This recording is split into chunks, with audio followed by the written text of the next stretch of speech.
Good afternoon. Today I'm going to be reviewing the Grand Seiko Spring Drive Snowflake reference SBGA211. This watch is available from Chronex.com for €5,910. You can purchase the watch from Chronex.com online or alternatively in person at their boutiques. All their watches are Chronex certified original by their in-house watchmakers, and all their watches are covered by the Chronex 24-month warranty. So firstly, let's look at the box that the watch comes in, and then I'll talk you through the other items one gets with the piece. So the watch comes in a watch box which is protected by this outer cardboard box which one removes. And this is the watch box itself, as you can see, very aesthetically pleasing. The interior is finished to a high standard, so there's a foam protective panel, and then the watch itself is protected by this velour fabric pouch, as you can see. And the watch sits on a padded pillow cushion in the centre section of the base, as one would expect.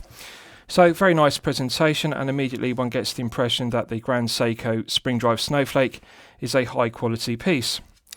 With regards to other items, this is the owner's instruction manual for the Spring Drive series. As you can see, it's a very thick owner's instruction manual, clear concise diagrams and clear instructions. It's translated into multiple foreign languages, and it details every aspect of operating the Spring Drive Snowflake, including the movement used, which is the caliber 9R65 Spring Drive. And lastly, one also gets this certificate of guarantee booklet, and this details all these Grand Seiko authorised dealers throughout the world. So, with regards to the specifications of the piece, this is the Grand Seiko Spring Drive Snowflake reference SBGA211. We have a 41mm case diameter, we have a lug-to-lug measurement of 48.7mm, a thickness of 12.8mm, and a lug width of 20mm. The bracelet tapers from 20mm at the lugs down to the 2-button push clasp, and as you can see, the 2-button push clasp is signed to a high standard with Grand Seiko's emblem embossed.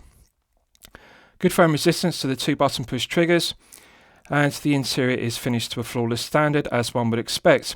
Brushed satin finish to the top side, underside and flanks of the titanium clasp. So the head of the piece, the clasp and the bracelet are all entirely made from titanium. With regards to the rest of the specification, we have a double dome sapphire crystal with clear AR coating on the underside. And the clear anti-reflective coating does an outstanding job of reducing the glare and the highly reflective nature of the silver mirror polished hands and also the silver applied indices. Very effective AR coating, some of the best I've seen. I like the silver Grand Seiko emblem applied at 12 o'clock, and I like the fact the dial isn't over-branded with unnecessary text and specification. We simply have Grand Seiko at 12 o'clock, and it says Spring Drive at the 6 o'clock position. It doesn't have any unnecessary water resistance ratings or other specification. The date complication is nicely framed in silver, which balances the applied indices. White date wheel with black Arabic numerals is clearly legible. I like the symmetry of the dial. Now, I want to give credit where credit's due. Grand Seiko have some of the best hand finishing I have ever seen on a watch. This hand finishing, I've looked at it under a loupe in very high magnification, and I can tell you it is a level above Rolex and Omega respectively. To put this into perspective, I consider Grand Seiko handset finishing to be equal in quality to Patek Philippe level. So that's very impressive, bearing in mind that this is a €5,910 piece. It's the kind of handset finishing one would expect to see on a Holy Trinity level piece costing in excess of €20,000. We also have a power indicator, as you can see, and really this is the perfect example of dial execution. The mirror polishing to the applied indices is absolutely flawless. It's incredible, as is the hand finishing. Contrasting blue sweeping second hand, which is a needle point, and it's very impressive because it's one of the slimmest needle point second hands I have seen. It's just an incredible engineering feat to be able to fit that into the cannon pinion. So Grand Seiko produce the best handsets in the world. They really do this very well. With regards to the case polishing, it's another one of my favourite aspects. So the head of the piece, the bezel, is all made from titanium, and the titanium is 30% lighter than stainless steel. So this piece is surprisingly lightweight on the bracelet. It only weighs 100 grams, and I would expect it to weigh in excess of 130 grams if it were made from stainless steel. The Zaratsu case polishing to the flanks of the case is just incredible. Again, this is Holy Trinity level. This is the kind of case polishing one would expect to see on a Patek Philippe. It's just incredible Zaratsu case polishing on the mirror polished flanks and also the mirror polished bevel, which runs down the length of the case. As you can see, it marks the transition between the brushed satin finished tops of the lugs and the mirror polished flanks. It's just absolutely gorgeous to look at. It also complements the flawless Zaratsu case polishing to the bezel. So it's just some of the best case polishing I've seen. I also like the inclusion of holes in the lugs because it means it's easy to remove the bracelet and fit a strap using a spring bar tool. I like the feature of the holes in the lugs rather than having flanks for the case without holes. Now with regards to the crown, it's coin edge finished. It's also made from titanium and it's signed with the Grand Seiko brand emblem embossed to a high standard. So let's test the crown action. Absolutely silky smooth. This is sublime screw down crown execution. The screw down crown provides an effective hermetic seal to 100 meters of water resistance, which is perfectly acceptable for a daily wear piece. So the caliber 9R65 spring drive has a characteristic pop which pushes the winding stem out of the movement. In the first position, it's the manual wind position, and one can gradually feel the tension in the mainspring building up to its maximum 72-hour power reserve. Pulling it out to the first click position is the, just bear with me and I'll get it. No, that's the time setting. It's very delicate. That's the first click. Right. Rotating the crown anti-clockwise in the first click position is the quick set date complication. As you can see, looking closely at the framed date window at 3 o'clock, you can see the quick set complication works as one would expect. Nice positive click. It does feel light in resistance, but one can feel the click of each day flicking over. So it's an absolute pleasure to use the quick set complication. Pulling it out to the second click position is the hacking position. As you can see, I've now hacked the movement and stopped the contrasting blue second hand dead. So one can set the time precisely to the second. It's got a nice firm resistance to the gearing, and it's an absolute pleasure to set the time using the caliber 9R65 spring drive. I like the firm resistance to it. It feels like a good solid movement. No backplay whatsoever. It's a very tight gearing in it. Pushing it back in, it's got a nice positive click, and that restarts the movement. So let's test screwing it back down. Immediate thread pickup. I would actually describe this as equal in quality to a Rolex twin lock or Rolex trip lock screw down crown, which I regard to be the world's best. The Grand Seiko screw down crowns really are sublime. They are exceptional quality. So it's silky smooth, but one can feel the friction, the resistance of the O-ring inside, which provides an effective hermetic seal between the winding stem and also the screw down crown and the external thread of the screw down crown tube. So it's a very well executed crown, absolute pleasure to manually wind and also to set the time and the date complication. So with regards to the bracelet finishing, they haven't cut any corners with that. The mirror polishing to the centre links is just incredible. Beautiful brushed satin finish to the titanium centre links and also outer links. It's got more of a grey satin finish to it than 316L or 904L oyster steel, and I really like the matte satin finish to titanium, the grey look of it rather than being silver like 316L grade stainless steel. The edges of the flanks of the bracelet also have a nice chamfer to them, which is subtle, but as you can see they are also individually polished to an incredible standard. So the case is Zaratsu case polished and also the bracelet is Zaratsu case polished. Brushed satin finish to the flanks, which gives it a tool watch aesthetic. Now, personally, I prefer to see screw pins used in the bracelet rather than push pins, but however, Grand Seiko used the pin and collar system, and I can tell you the engineering of the push pins and collars is done to a very high standard. So, I'll give you a wrist shot. Now, in order to fit the watch on my wrist, it's been sized for a smaller wrist size, so I'm going to need to remove my glove, but I want to give you a wrist shot, so I'll do that. So, as you can see, with all the links in the bracelet, it fits my 8-inch wrist perfectly.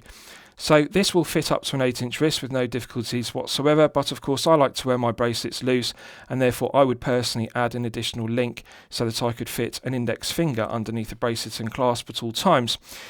Now, it's a 41mm head of the piece, so it does wear with wrist presence, and that's something to bear in mind. If you're a collector with a smaller wrist of 6 to 7 inches, you may find the 41mm head of the piece to wear with too much wrist presence. However, if you're a collector with a larger wrist of 7 to 8 inches, you will find this 41mm head of the piece to fit you to perfection. This is one of the most comfortable pieces I have ever worn. On the bracelet, it feels weightless, it feels invisible on wrist. Because as I've detailed, the watch is fully made from titanium rather than 316L grade stainless steel. So 30% lighter than using stainless steel, and it is noticeable immediately when one wears it on the wrist. It feels the same as a 41mm worn on a rubber strap, NATO strap or leather strap.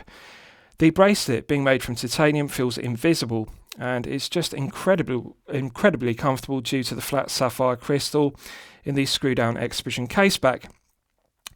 Absolutely gorgeous. Looking at the snowflake dial, it's one of my favourite aspects of the piece. It's got a lovely textured finish to the snowflake dial, as you can see.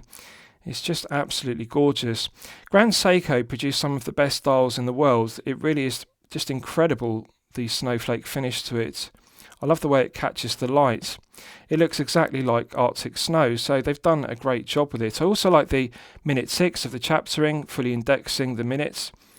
And also the power indicator is clearly legible. As you can see, it's now fully wound to its maximum 72-hour power reserve. So the comfort level is outstanding, the feel-good factor level is outstanding, and really 100 grams is fantastic for a 41mm piece on a stainless steel bracelet. So just bear with me, I'll put my glove back on and then I'll continue. Right, so I'll show you this screw down exhibition case back because it's another feature of the piece which I really like.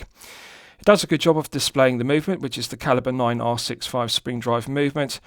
So the screw down exhibition case back provides an effective hermetic seal to 100 meters of water resistance, and it's mirror polished to flawless standard, as you can see, and glazed with sapphire crystal.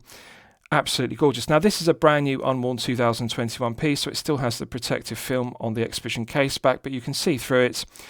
It does a good job of displaying the movement, the caliber 9R65. Beautiful milled stripes on the bridges to the movement and also on the rotor, which is decorated and signed with Grand Seiko's brand logo and brand emblem. Absolutely gorgeous to look at. So the movement is good looking, and I'm really pleased that they've used an exhibition case back to show it off because it is one of the best Grand Seiko calibers ever made. So it's an absolute delight to look at through the exhibition case back. And it's a relatively low profile screw down exhibition case back, as you can see. And it's got a large sapphire crystal, so it's very flat, very smooth against the wrist, and that further enhances the comfort level when wearing the piece for 8 to 12 hours per day. The end links are a good tight fit to the case, made from titanium, and flawless mirror polishing to the underside of the head of the piece, as one would expect. Right, so let's discuss the movement used, because it's one of my favourite aspects of the piece. So it uses the caliber 9R65 spring drive, which has 30 joules.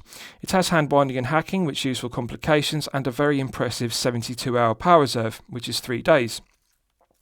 The stated accuracy of the 9R65 spring drive is an incredible plus or minus 1 second per day, and it's also accurate to plus or minus 15 seconds per month. So Grand Seiko have produced a technically excellent movement, 72-hour power reserve and plus or minus 1 second per day. That exceeds COSC chronometer limits, and it also exceeds METAS chronometer limits. To put it into perspective, COSC chronometer limits are -4 to +6 seconds per day.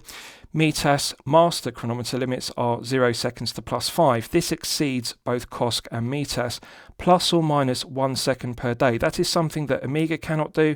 That is something that Rolex cannot do. This is more accurate than the very best of Rolex and the very best of Omega. Plus or minus 1 second and plus or minus 15 seconds per month. It's just incredible accuracy, and it still has 72 hours of power reserve. So the movement alone, the caliber 9R65 spring drive, is reason alone to purchase this piece.